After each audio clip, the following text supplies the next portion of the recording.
Olá, sejam todos bem-vindos à nossa Escola Bíblica Dominical Online. É um prazer tê-los aqui novamente. Eu sou o professor Israel. Chegamos à lição de número 5. A lição de hoje nós vamos falar sobre a lei da responsabilidade pessoal. E é claro que a lição de número 5 trata do capítulo 18 do profeta Ezequiel. Eu sempre digo a você, antes de começar os estudos, se prepare.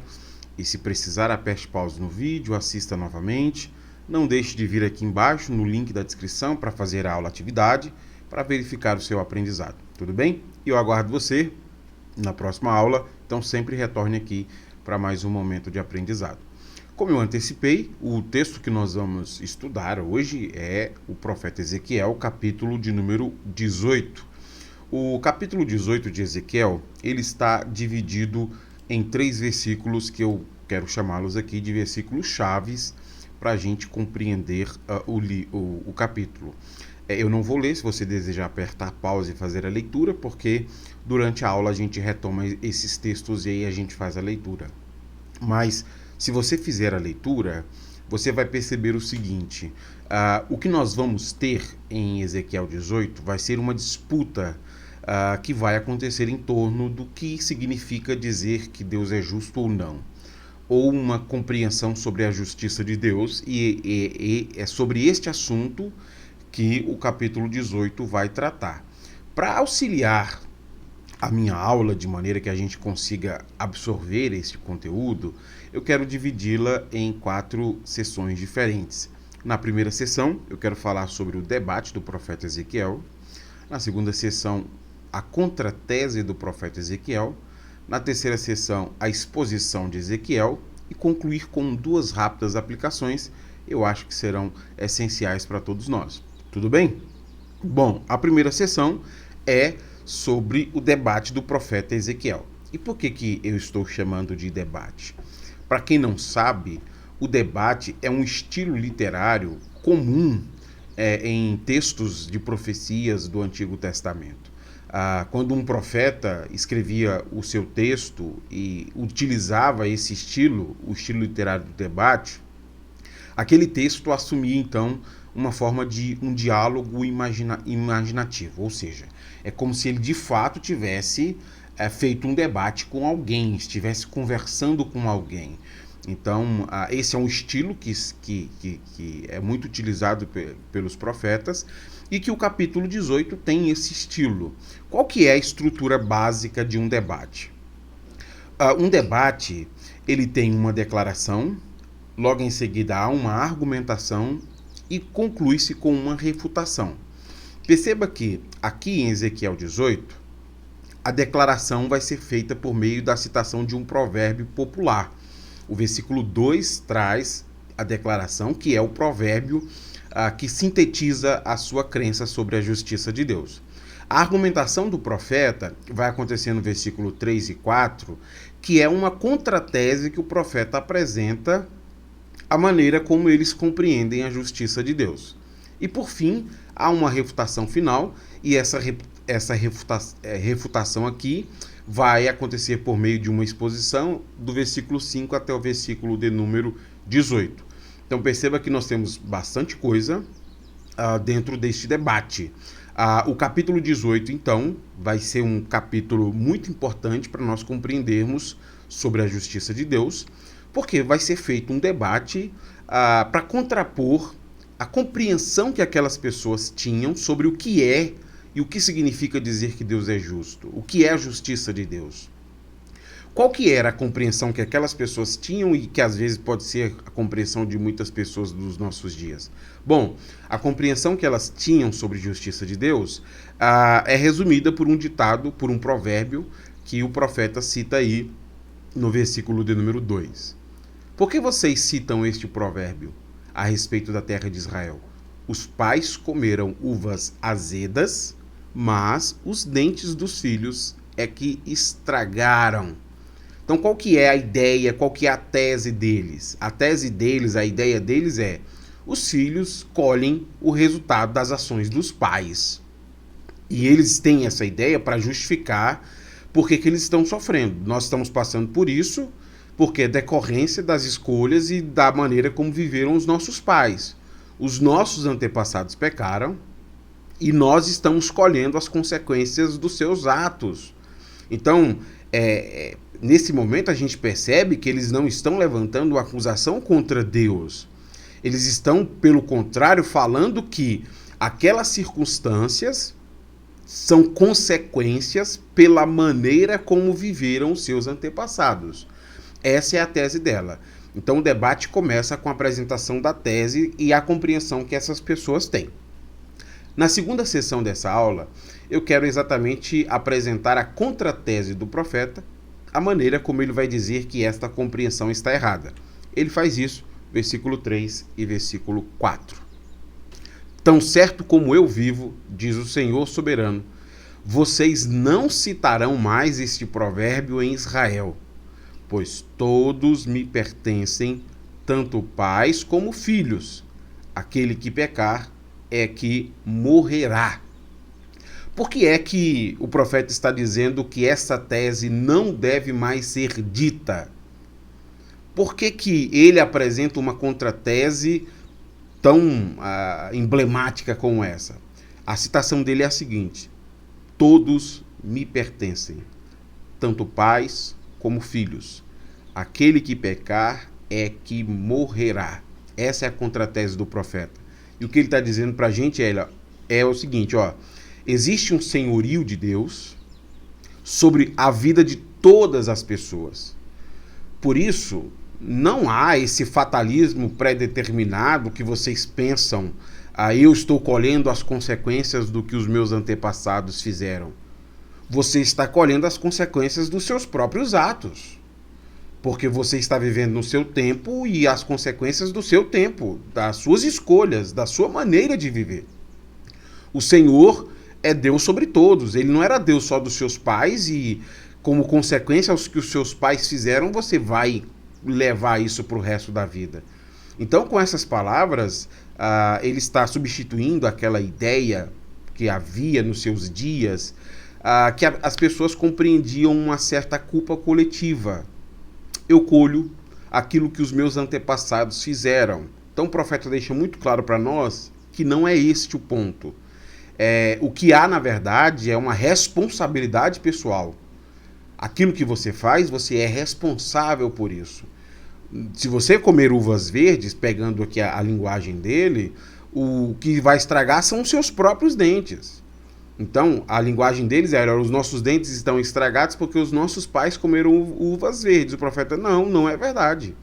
Os seus dentes estão estragados porque vocês comeram uva verde.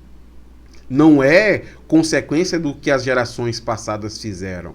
Então, com essa contratese, o profeta vai dizer que não há este dogma da responsabilidade transgeracional.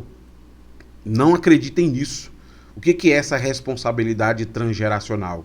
Aquilo que é passado de pai para filho, para neto, essa compreensão deles. Nós estamos colhendo a responsabilidade de outras gerações.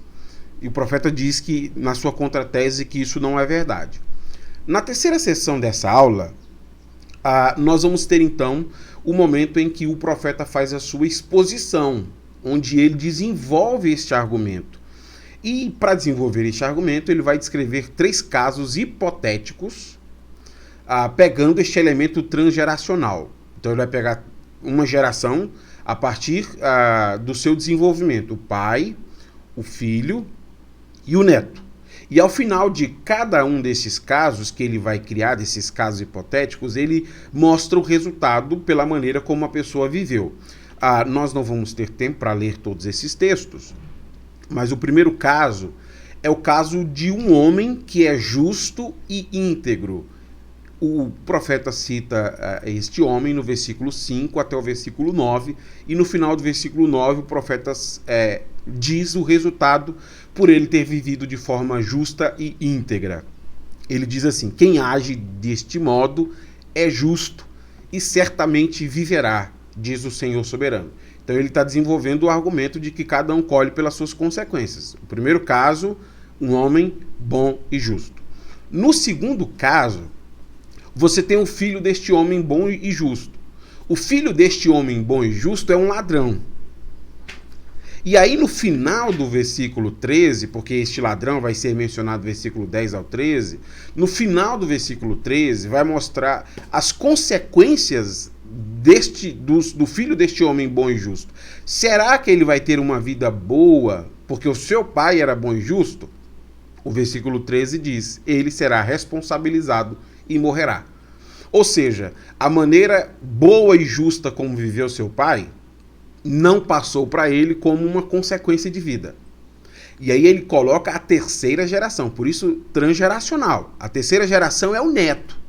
Mas perceba que o neto, ele é um homem, o neto do homem bom e justo e do filho ladrão, ele não é ladrão como seu pai. Ele decide se tornar um homem justo e íntegro como seu avô. E agora? Ele vai colher as consequências do seu avô, as consequências do seu pai. Que consequências? O versículo 17 conclui para a gente dizendo o seguinte: olha, por ele ter sido um homem justo, ele não morrerá por causa dos pecados do seu pai. Certamente viverá. Então perceba que o que o profeta faz é desenvolver um argumento do versículo 5 até o versículo 18, mostrando que essa ideia de maldição transgeracional não existe. Não existe isso que vocês estão pensando. E aí ele conclui essa sua argumentação apresentando então uma base correta sobre o que significa a justiça de Deus. Eu queria ler apenas o versículo 19 e 20. Vocês, porém, perguntam: como assim? O filho não paga pelos pecados do pai? Não, pois se o filho faz o que é justo e certo e guarda meus decretos, ele certamente viverá. Aquele que pecar é que morrerá. O filho não será castigado pelos pecados do pai, e o pai não será castigado pelos pecados do filho. Os justos serão recompensados por sua justiça, e os perversos serão castigados por sua perversidade.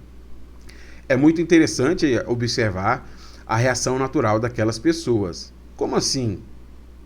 Quer dizer que o filho não paga pelos pecados do pai? E a resposta do profeta é muito clara: não. Mas por que o filho não compartilha a culpa do seu pai? Porque a maldade de uma pessoa é creditada na conta apenas dessa pessoa. Não existe, à luz da Bíblia, essa condição fatalista, como se alguém tivesse destinado a sofrer por causa de uma maldição hereditária. Este é o nome que as pessoas usam para justificar isso. Segundo algumas pessoas, a maldição hereditária é isso: olha, você está sofrendo por causa de alguma coisa que seu pai, sua mãe fizeram. Seu pai, sua mãe fizeram alguma coisa. O profeta está dizendo: não, não é este. As 3 gerações serão julgadas pelo mesmo padrão. E perceba que isso é interessante. Qualquer geração pode romper com os padrões de comportamento que caracterizaram seus pais. O pai era justo, mas o filho foi um ladrão. O filho era ladrão, mas o neto decidiu ser justo. Na Bíblia, a responsabilidade pelo que a pessoa faz é do indivíduo. É o indivíduo que é responsabilizado pelos seus atos. E é isso que significa dizer que Deus é justo. Porque ele administra a sua lei de forma justa. Ele não demonstra favoritismo ou parcialidade. Então, as palavras do profeta são importantes porque ele está dizendo: olha, vocês estão sofrendo não é pelo que os seus pais fizeram, é pela forma como vocês estão vivendo. Porque neste momento eles tentam justificar o sofrimento pelas coisas erradas que os outros fazem. Bom, se nós começamos a aplicar aqui, eu queria fazer 2 aplicações rápidas e encerrar assim a minha aula. Primeira aplicação: a Bíblia rejeita o dogma da responsabilidade transgeracional. Essa ideia de que eu vou colher como consequência os erros do meu pai, eu estou fadado a sofrer pelos erros de minha mãe, você vai sofrer uma maldição eterna sobre sua vida, porque o seu pai fez coisas erradas, sua mãe fez coisas erradas. Isso não existe. Não existe à luz da Bíblia. Pode existir na imaginação das pessoas ou nas suas construções ficcionais. À luz da Bíblia, o profeta está dizendo: você é responsável pelo que você faz. Os seus dentes estão podres porque você está comendo uva verde. Uma pessoa não está determinada a sofrer pelos erros dos outros. E aí eu queria compartilhar algo maravilhoso que o Daniel Block coloca pra gente sobre isso. Aí, se você quiser, dá um print nessa tela, compartilha nas suas redes sociais, porque eu acho que isso é muito valioso. Visto que cada pessoa morre por seus próprios pecados e vive por sua própria retidão, cada indivíduo é senhor do seu próprio destino. Se você não está gostando dos resultados, mude a sua forma de viver. Mas não culpe nem os seus pais, nem os seus avós, nem a sua tradição latino-americana, nem a colonização portuguesa. Você é responsável pela forma como você está conduzindo a sua vida. Segunda aplicação. A Bíblia rejeita a ideia que estou preso às escolhas do passado, quer sejam escolhas boas, quer sejam escolhas ruins. Nesse texto, nós percebemos que Deus estabelece algumas regras que são importantes. Primeiro, a pessoa que peca morre por seu próprio pecado. Isso é muito claro para nós. É indiscutível isso. Segundo, mesmo que você tenha feito coisas erradas no passado, ainda há tempo de arrependimento. Isso é muito claro para nós. Aquele homem ladrão, ele será condenado porque ele morreu como um ladrão. Mas se ele se arrepender, haverá a justiça de Deus o alcançará de maneira positiva. Terceiro, a maneira justa como você viveu no passado não garante seu futuro. Por que é importante perceber isso? Porque Deus está decepcionado com os justos e com os ímpios. Os justos porque abandonaram a sua justiça e se viraram à maldade, e os ímpios porque continuam nas suas perversidades. E o que Deus está chamando é a ambos. A pessoa não pode depositar a sua confiança em coisas boas e ações passadas que ela fez. Olha, eu vou viver uma eternidade, um futuro maravilhoso, porque em 1970 e alguma coisa eu fiz uma coisa boa. E também não precisa ficar desesperada. Ai, olha, eu vou ter uma vida sofrível porque os meus pais fizeram uma coisa muito ruim. O apelo bíblico é o arrependimento. Ao arrependimento e à vida. Você tem a liberdade para determinar como vai ser a sua conduta. Você tem a liberdade de escolher o caminho. A conduta que você escolher definirá o seu destino. Por isso, o único que pode nos dar garantia de um destino seguro é Jesus Cristo. Escolha por Ele. Vamos encerrar a aula com a nossa atividade? Não deixe de acessar o link, verificar o aprendizado. Eu espero você na próxima aula para que a gente continue, então, este nosso aprendizado sobre o livro do profeta Ezequiel. Até lá!